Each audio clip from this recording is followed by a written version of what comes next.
Jadi kita tidak kaget para jamaah sekalian kalau kita lihat orang-orang muslim yang mencuri.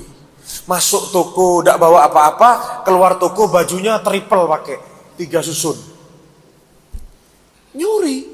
Masuk ke fitting room, dipakai bajunya, baju dalam dipakai, tidak punya malu, keluar. Dengan bodohnya lagi sampai keluar cerita sama temannya, kemarin nyuri di situ. Mencuri, kenapa? Dia ngerasa kurang. Yang sama Allah dikasih itu, dia merasa kurang. Di lain sisi, kita lihat orang-orang yang siang malam kerjanya sudah dikasih tahu, Pak, jangan kerja di situ, itu di situ haram. Berbau riba, riba itu diharamkan sama Allah Subhanahu wa taala. Tidak mau dia hiraukan. Kenapa? Memang ente yang mau kasih anak uang kalau anak keluar dari sini.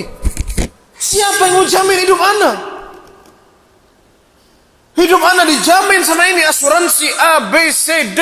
Kesehatan, kematian, asuransi kecantikan, ketampanan, semua ada asuransinya. Sekolah, semuanya asuransi. Kalau anak keluar, siapa yang mau tanggung? Siapa yang mau menjamin? Apakah kita tidak pernah dengar bahasa seperti ini para jamaah?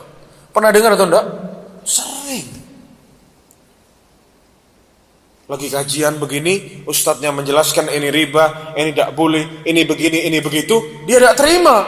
Ustadz kalau ini haram, emang ente yang mau pinjemin uangnya? Subhanallah. Tidak terima kalau dikasih tahu ini haram. Ini bukan masukan harta yang halal untuk dimakan. Siapa yang mau jamin? Tanya. Subhanallah. Terus sama mereka Allah itu dianggap apa? Siapa yang mau jamin? Belum lagi yang stres gila. Punya 1000 masalah. Dia tidak gantungkan masalahnya kepada Allah. Dia ngarep sama teman-temannya.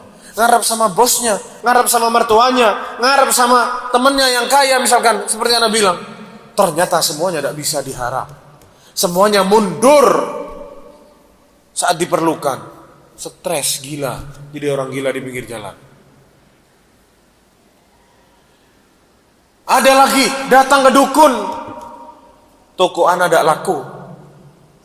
Colong, barangkali bisa ada amalan-amalan yang bikin toko anak laku. Pak dukun. Kalau Pak dukunnya ini bisa bikin tokonya itu jadi laris, ya dukunnya yang buka toko. Tidak dikasih tahu ke dia caranya.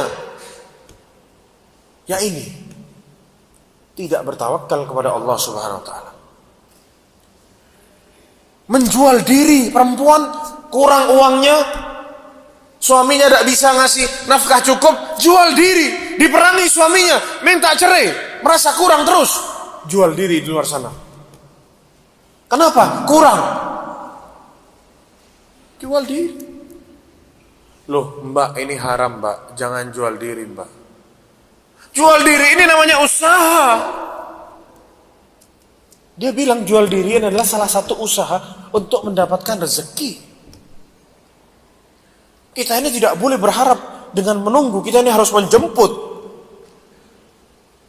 Sama kayak maling. Mencuri itu juga berusaha katanya dia. Subhanallah. Apakah tidak terjadi ini di kalangan kaum muslimin? Anda tidak mau ngomong, kalau yang bukan orang Islam Anda tidak mau bahas. Anda bahas sama yang orang Islam. Kenapa begitu para jamaah sekalian? Ada lagi yang sampai berangkat sebelum subuh, pulangnya sudah tengah malam. Anaknya sama istrinya ditelantarkan sama dia. Hanya mikiri apa? Bonus sini, bonus sana. Lembur sini, lembur sana. Diucul anak sama istrinya, tidak tahu. Istrinya kerja juga sampai malam. Anaknya dititip siapa? Dititip pembantu. Dititip ke siapa anaknya? Dititip pembantu. Atau dititip ke siapa anaknya? Dititip ke neneknya. Neneknya sudah tua, ibunya sudah tua, yang mestinya sama kita dijaga, sama kita mestinya dibantu, ini kita bikin rut, ibu kita sendiri. Gara-gara apa? Tak tawakal sama Allah SWT. Kurang terus.